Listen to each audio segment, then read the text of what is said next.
Yo, what's up mga ka-vlog? Oh, maluwag siya. So, like, subscribe, and click na lang ang notification bell, no? So, bago ang lahat mga ka-vlog. So, nadaanan ko nga ito si Kuya dahil Sa kabila.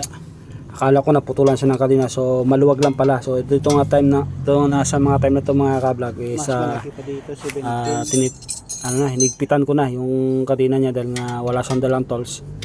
At saka sa Henson Bells pa siya uwi. So sa part na to mga idol, tinulungan ko na siyang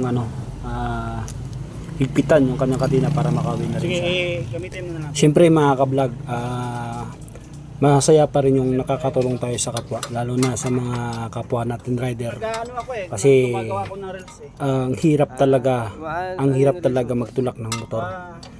Kung single okay lang, medyo okay pa. Kaso ito kasi si Kuya is yung dala niya is sidecar.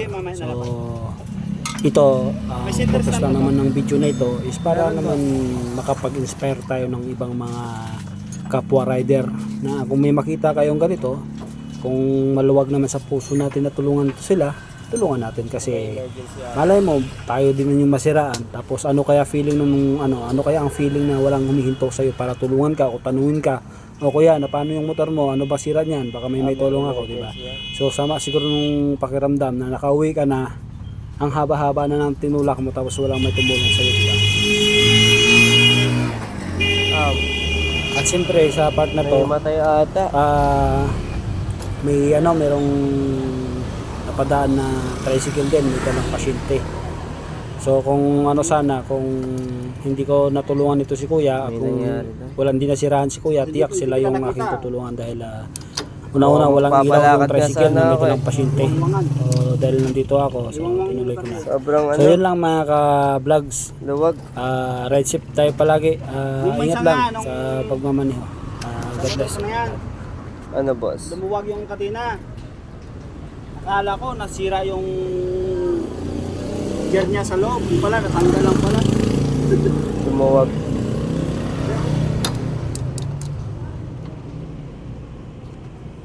Okay lang boss, i-post ko yan.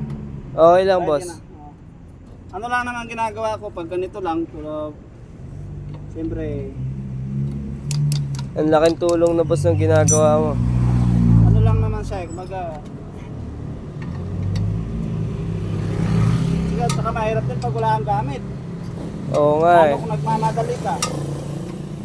Sa Kaya ako sira. lagi ako may dala. For emergency.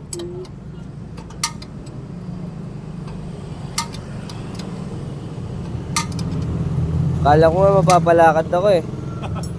Kung nagsasahod na nga lang, pag nagsahod nga ako sa Facebook, bala ko, bibili ako ng mga ganito. Tapos pag may makita ako, tulad ng sa'yo, wala kang ganito, bibigyan na lang kita. Tapos lagyan mo siya ng langis, boss. Langis boss. Sige, thank you Para boss. Hindi siya... Okay na ba boss?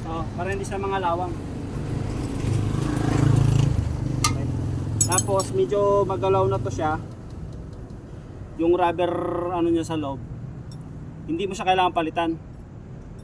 Lagyan mo siya ng plastic na makunat. Tulad ng Plastic galon. na makunat? Nung ganito, makunat to eh. Boss. Yung kasi niyan, may rubber yan, di ba? Papasak mo to. Sige boss. Lagyan mo siya ng sapin para sumikip siya. Sige. Kasi yun sa akin, yan din ang ginawa ko sa akin eh. boss. 1 year. Sabi, palitan ko daw ng bago. Kung bibili sana ako, alam mo sa magkano? Kano Sa boss? 1,000. Mahal? So may isang vlogger na nagsabi niya, dito na lang gawin mo, sapinan mo ng ganitong plastic yung makunat. Boss. Ayun, hanggang ngayon, 2 years na. Boss, thank you talaga boss. Wala ka naman. Laki tulong nun boss ha. No problem. Pag ano, Put